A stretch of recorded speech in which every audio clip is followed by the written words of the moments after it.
장례를 치르는 남자입니다. 오늘은 지난 시간에 말씀드렸다시피 장례 지도사는 무엇인가, 어떤 일을 하는지, 과연 또 연봉은 얼마나 되는지에 대해서 알아보는 시간을 갖도록 하겠습니다. 자, 장례 지도사는 장례식장에서 일하는 지도사가 있고 또 상조회사에서 일하는 지도사가 있는데요. 저 역시 상조회사에서 일을 했었기 때문에 그쪽에 대해서 먼저 말씀을 드리겠습니다. 일단 상조회사에서 장례 지도사로 일을 하게 되면은 좀 장례식장하고는 좀 차별화돼서 좀 더 전문성이 필요합니다. 자, 장례가 시작되면서 끝날 때까지 유족들 옆에서 여러 가지 장례 진행을 해드리고 마지막에 화장장 가서 화장 접수라든가 내지는 장례에 모시는 것까지 모든 것을 책임지고 진행을 해야 되기 때문에 좀 더 약간의 전문성이 필요합니다. 자, 그럼 과연 장례 지도사는 어느 정도의 수입을 올릴 수 있을까요?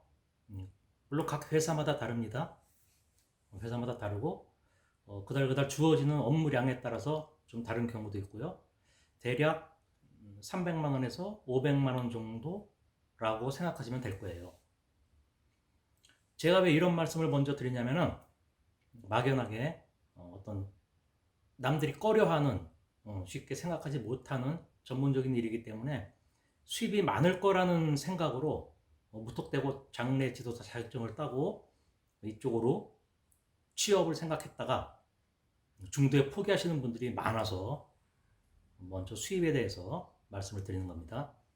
장례 지도사 일을 하면서 저는 물론이고 대부분의 많은 분들이 정말 좋은 일이라는 마음으로 임하고 있는데요. 정말 좋은 마음으로 자부심을 가지고 이 고인과 유족들을 잘 모시고 보살피고 안내하고 어떤 그런 전문적인 프로의식 없이는 롱런하기 힘든 직업이라고 그렇게 생각을 합니다. 자, 그럼 과연 장례 지도사는 어떤 일을 할까요? 장례 지도사는 막연하게 고인의 염습만을 하는 사람이 아닙니다. 최근에는 특히 상조회사에 있는 분들은 어떤 장례 시작부터 끝나는 마무리까지 모든 것을 책임지고 진행을 해야 되기 때문에 보다 전문적인 지식 그리고 어떤 멀티플레이어가 상당히 필요한 그런 직업입니다.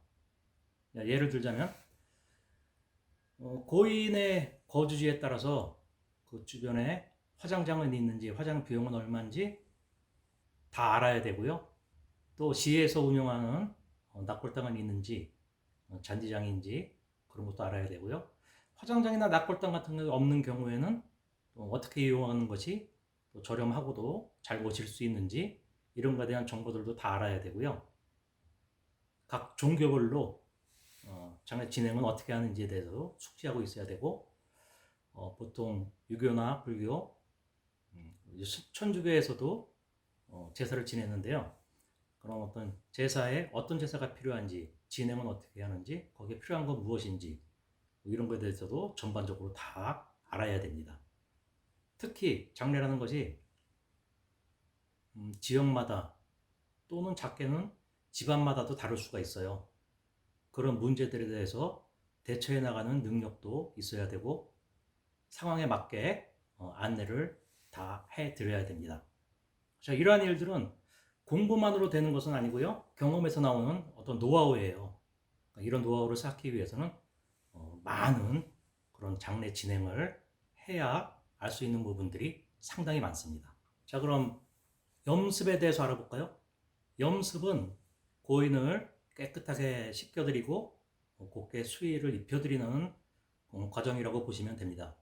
예로부터 입관, 관에 모셔서 천판, 관뚜껑이죠. 천판문을 닫기 전까지는 아직 고인이 아니라고 생각을 했어요. 물론 효심에서 우러나서 다시 살아나기를 바라는 마음에 그런 풍습이 생기지 않았나 생각이 되는데요. 이 천판문을 덮으면 비로소 고인이라고 하고 이승과 저승으로 이동하는 그런 과정이라고 생각을 했습니다. 때문에 천판, 이 관뚜껑을 닫기 전에 좀 더 좋은 모습으로 마지막으로 가족들과 인사 나누는 시간을 갖는데요. 그때 고인을 좀 더 깨끗하게 좋은 모습을 갖추고 가족들과 인사 나눌 수 있도록 하는 것이 장례 지도사의 임무입니다. 자, 이렇게 고인을 상대로 일을 하다 보니까 누구나 손뜻 쉽게 할 수 있는 직업은 아니겠죠. 저 역시도 그렇고 주변에 많은 장례 지도사분들께서도 그 말로는 표현할 수 없는 어떤 그런 일들을 보거나 겪거나 그런 분들이 의외로 많이 있어요. 때문에 영혼이 있고 없고를 먼저 떠나서 그거에 대한 존재를 먼저 인정을 하고 좀 더 정성스럽게 가시는 길 잘 가실 수 있도록 그렇게 모시는 마음이 굉장히 중요하다고 할 수 있겠습니다. 지금 장례 지도사를 준비하거나 또 생각이 있으신 분들도 이런 점 유념하시고요. 마지막 가시는 분들 좀 더 예와 정성을 다해서 잘 보신다는 그런 어떤 보람을 가질 수 있는 마음이 먼저 선행이 되어야 이 일을 잘할 수 있다고 생각하거든요. 그 점 꼭 유념하시기 바라고요. 이렇게 짧게 잠시 설명은 드렸지만 좀 더 확고한 신념으로 정말 좋은 일을 해보고 싶은 분들께서는 이쪽 장례 지도사의 문을 두드리는 것도 나쁘지 않다고 생각합니다. 자, 오늘은 장례 지도사란 이런 것이다 라는 것에 대해서 말씀을 드렸고요.